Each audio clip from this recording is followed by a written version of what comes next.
Can I have a minute? Can I have a second? Just like a fucking second?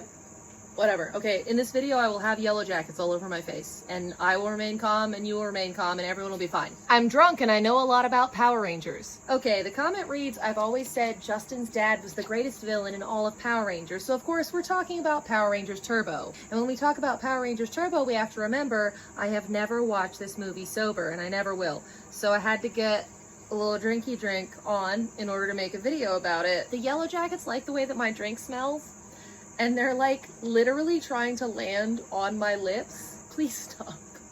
So the comment is on a video that I'm basically spiritually stitching, and essentially the person is saying, did Justin's dad put him in foster care for the events of the Turbo movie? I literally feel your tiny feet on my lip.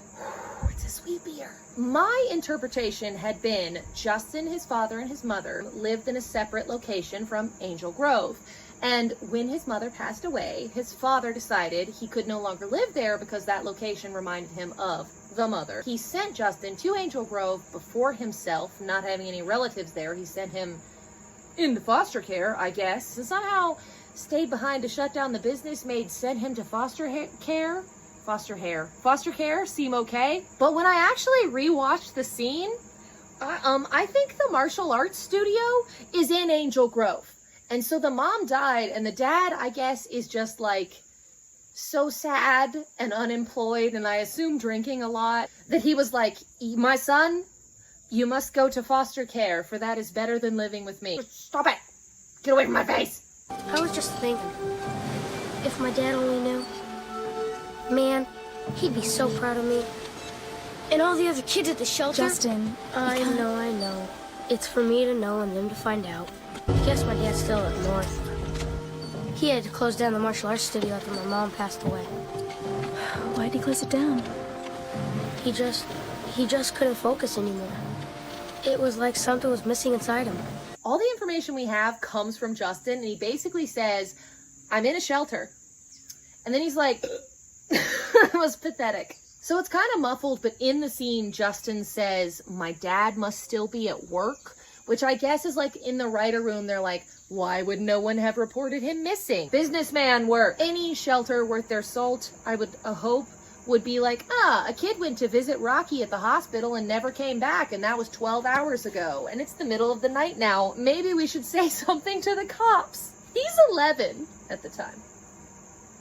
He's 11. I have now been filming for 8 minutes, and I feel like I've said nothing of consequence, but I have built a far more intimate relationship with the yellow jackets that live in my yard, so I don't know if that's a useful use of my time. It's just that a lot of people in the comment section said the Turbo movie was trying to say Justin was an orphan, so that was their idea for his character arc, and then they decided to retcon that he has a dad once we got to the Turbo season, but that's not the case. He has a dad in the movie, and his dad is not present. As convoluted and uninformative as that monologue may be, though well performed. Blake Foster, good job. I just feel like I can't continue to talk about Turbo ever without becoming an alcoholic. So I'm inclined to agree with the comment that I'm stitching. Justin's dad totally sucks. I understand he's going through some things. His wife has passed away. He had to shut down the martial arts studio because she was the one that knew how to do martial arts. How come I couldn't get a good burp when I wanted to, and then the moment I stopped trying to get a good burp on camera, the burps are like, here we are. The mom was the martial artist. The dad is business boring dude. Does this video make any sense? Turbo is poorly written and filled with plot holes, and this is one of the most morally disturbing of those. Besides which, this is my merch. This is the Magna Defender. Whether or not he is a armored ally or 6th Ranger is debatable. You can find my merch on Redbubble, which is in my link tree. We hate Justin's dad. I've never been more aggravated at a bug that I feel like is so impotent and harmless. Just, it would be worse if there were mosquitoes in my shit, but somehow less annoying.